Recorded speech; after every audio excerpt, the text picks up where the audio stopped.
Bienvenue sur Ma Thérapie. Dans le cadre du chapitre sur les suites numériques, dans la partie mathématiques financières, nous allons poursuivre avec une 7e vidéo sur le simulateur immobilier. Donc, nous venons de craquer pour un appartement d'une valeur de 180 000 euros avec 20 000 euros de rénovation prévue. Nous disposons avec notre compagne ou notre compagnon de fonds propres pour 50 000 euros et nous allons maintenant nous rendre sur le site wikifin.be pour utiliser le simulateur immobilier. Alors, dans le site wikifin.be, nous allons dans la partie outils pratiques.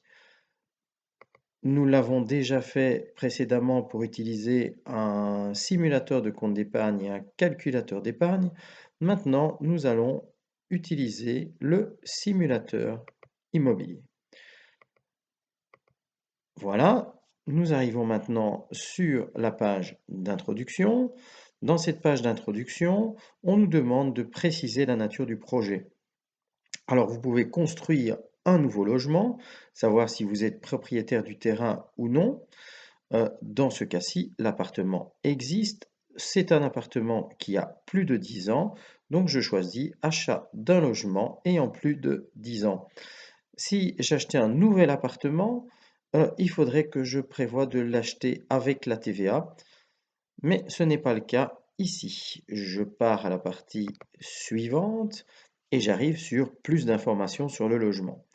Alors nous sommes en Belgique, nous avons 3 régimes différents d'imposition, que nous soyons en région wallonne, à Bruxelles ou en région flamande. Donc ici, notre logement se situe à Bruxelles. J'aimerais dans le travail que nous allons réaliser ensemble que l'on choisisse un logement unique qui sera également votre résidence principale. De cette manière, vous payerez moins d'impôts et les frais d'acte à appliquer sont au taux normal de 12,5%. Lorsque vous achetez un logement qui est votre résidence principale et que vous n'avez pas encore d'autres habitations, vous bénéficiez d'un abattement d'un montant maximal de 21 785 euros sur les droits d'enregistrement. Cet abattement n'est valable que si le prix de vente ne dépasse pas 500 000 euros.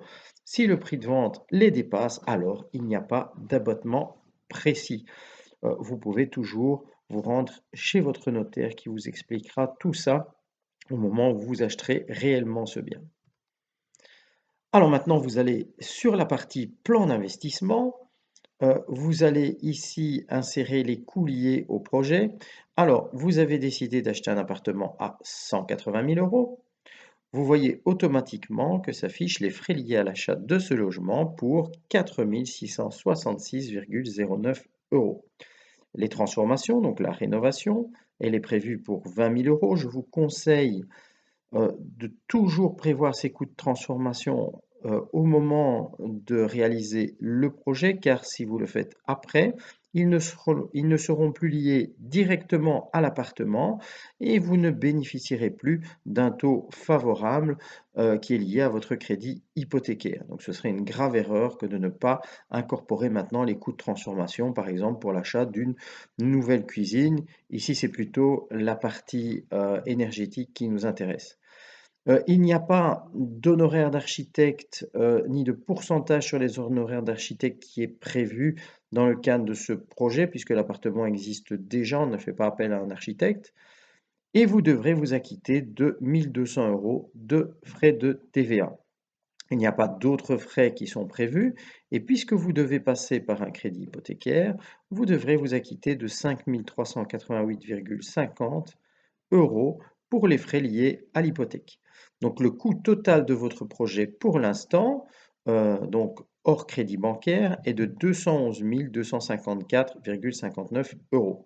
Vous disposez de 50 000 euros de fonds propres, ce qui vous permettra de négocier avec votre banquier. Il vous reste donc un capital à emprunter de 161 254,59 euros.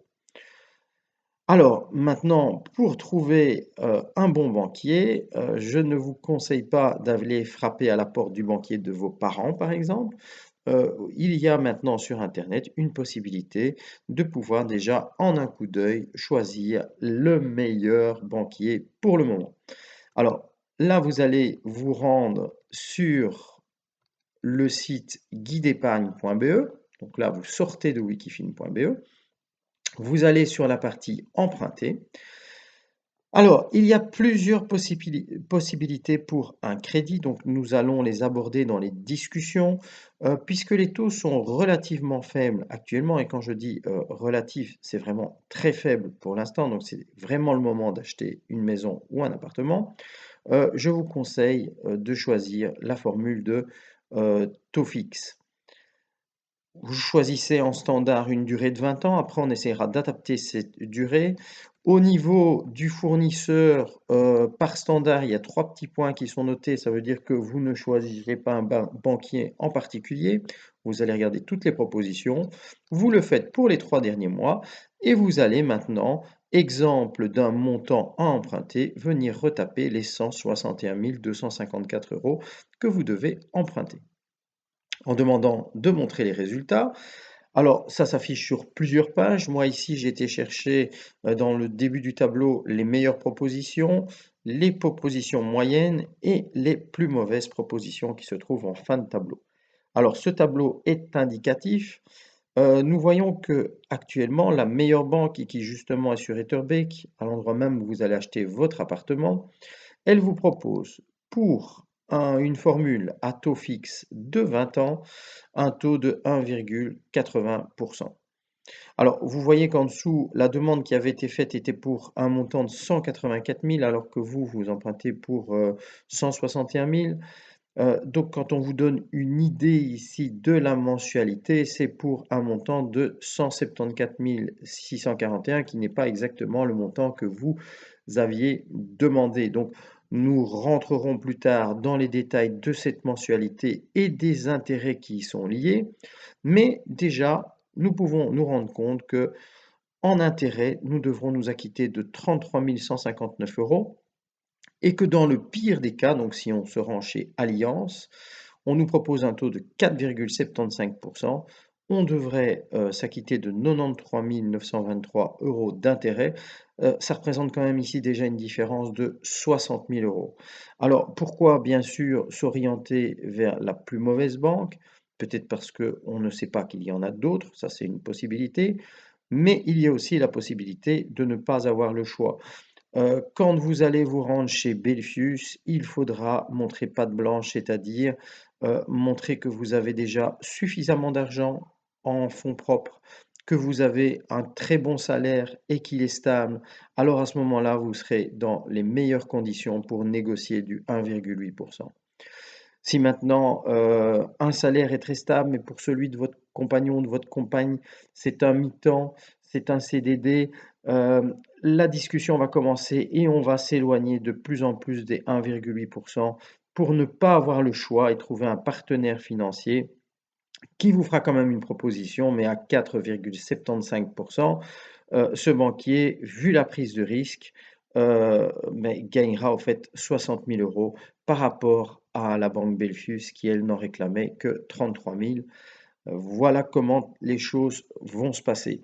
Alors, imaginons que, et dans notre cas, nous avons deux salaires qui soient suffisamment stables que pour négocier le 1,80%. Nous allons maintenant pouvoir continuer avec le simulateur immobilier et comprendre comment fonctionne un emprunt remboursable par annuité.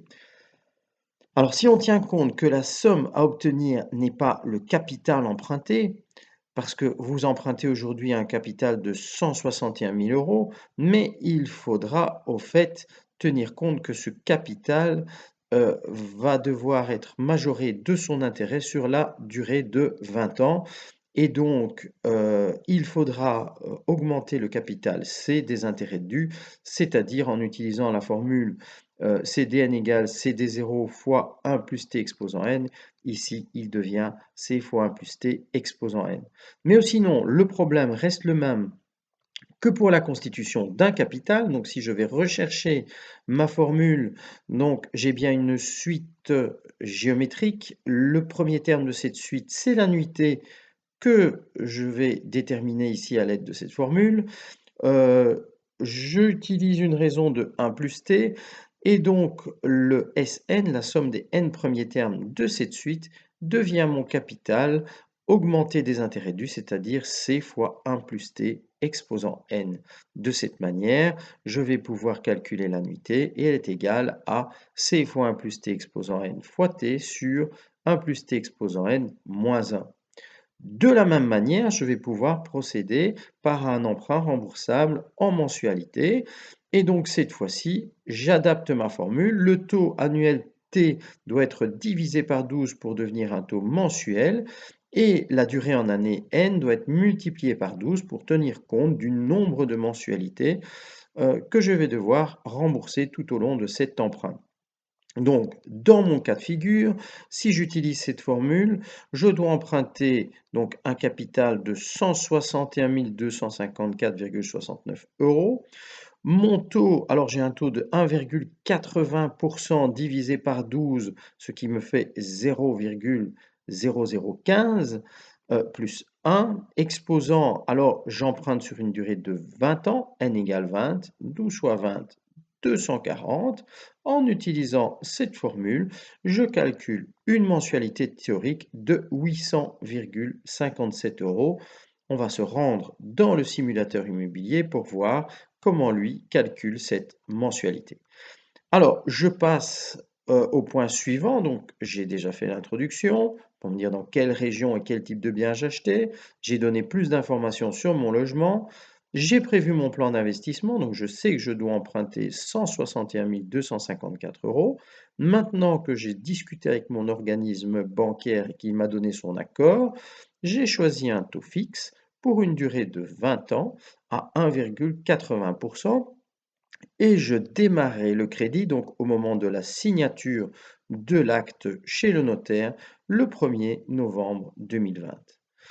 Le logiciel sur wikifin.be me recalcule une mensualité théorique de 799,67 €. Donc par rapport aux 800 €, on y est presque. Ce sont des petites erreurs de calcul. Ce n'est pas très grave par rapport à notre formule théorique. Alors, ce qui est important, c'est que l'on vient vous parler ici d'un taux annuel effectif global, TAEG. Donc, je réécrirai en dessous de chaque petite fiche de la vidéo qu'il s'agit d'un taux annuel effectif global. C'est pour vous permettre de comparer le taux de 1,80% avec le taux d'un concurrent, par exemple. Vous devez savoir que quand on parle de 1,80%, c'est un taux qui est brut et donc il faudra reprendre non seulement sur ce taux, il faudra reprendre également diverses informations qui sont liées, donc sont des coûts qui sont liés à l'emprunt. Donc par exemple, vous aurez des frais de dossier, une assurance incendie, une assurance solde restendu.